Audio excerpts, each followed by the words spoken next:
Title: The Billionaire They Mocked, How I Quietly Took Over My Family's Empire. The Carter family's annual New Year's Eve party in Aspen was less of a celebration and more of a competition, a glittering battle of wealth, power, and perfectly curated Instagram stories. Inside Robert Carter's sprawling mountain lodge, diamond earrings sparkled like icicles under chandeliers, designer coats whispered status with every swish, and laughter floated around like expensive perfume, thin and artificial. I sat quietly by the fireplace, wearing a tailored Alexander McQueen jumpsuit they assumed was thrifted. To them, I was Natalie, the struggling stepdaughter with a quirky consulting gig and a charming shoebox condo in Denver. What they didn't know: the consulting firm reshaping global trade, the one everyone whispered about on Bloomberg and Forbes, was mine. They didn't know I bought their beloved family company months ago. Look what Chloe gave me. Felicity, my overglossed stepsister, squealed. She ripped open a velvet box and revealed a Cartier bracelet. Her voice practically purred. Daddy's hedge fund must be crushing it. I smiled politely. The press release announcing my acquisition of their company was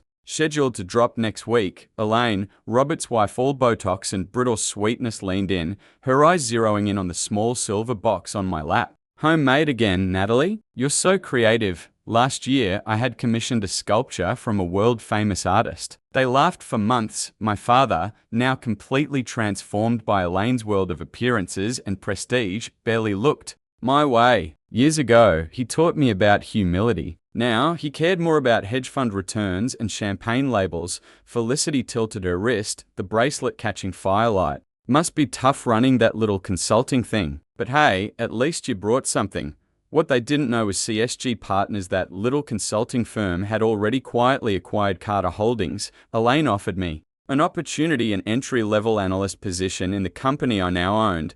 I gave her a grateful nod, amused. The room buzzed with judgment. And then it was gift time. Felicity clapped her hands. Let's see what Natalie managed to afford this year. I handed each person a slim, silver-wrapped box. They opened them. Silence. Inside, official stock certificates. In what? Julian asked, already chuckling. CSG Partners, I said. The laughter stopped. Elaine's smile froze. My father's face turned ghostly white. That's impossible, he whispered. CSG doesn't sell shares. No one even knows who owns it. I do, I said, rising from my chair. Right on cue, Evelyn, my assistant, who'd been posing as the seasonal lodge hostess, stepped forward, tablet in hand. Miss Carter, she said, your jet is fueled. Singapore team awaits your arrival at midnight. Elaine blinked like she'd been slapped. Private jet? She echoed weakly. You own CSG. Julian barked, lunging for his laptop. No, they're acquiring Carter Holdings, I finished calmly. Final paperwork's in motion. Consider those shares your severance packages.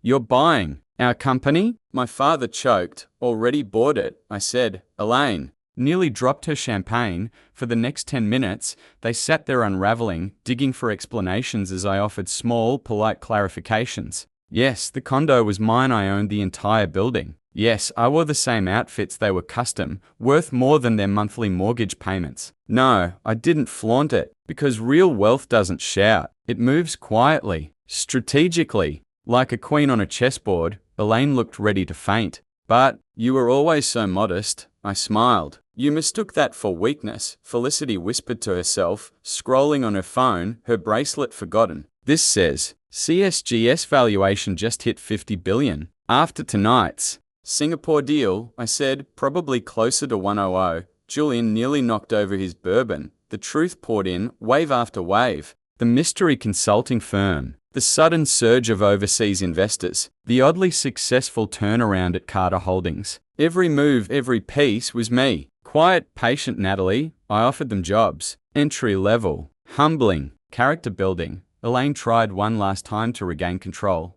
You can't just leave. We're family. I paused at the door. Family, I said softly. Like when you contested my mother's will? Or spread rumors about my mental health when I started a business? Or blocked me from the trust fund? She left me. My father opened his mouth, closed it. Happy New Year, I said. That night, as fireworks lit up the sky, I boarded my jet destination, Singapore, where a historic deal awaited. The next morning, the world woke up to headlines. CSG Partners founder revealed. Natalie Carter stuns global markets with billion-dollar deal. My family tried calling. I sent them all the same image. My old business card, once mocked, now worth billions. 1 year later, Elaine's beloved Aspen Lodge was up for auction. I bought it not to live in. My penthouse made that place look like a shack. I turned it into a business incubator for underrepresented entrepreneurs. Irony is poetic. Like that, Felicity now works at one of my subsidiaries. A junior analyst. She sent a letter apologizing.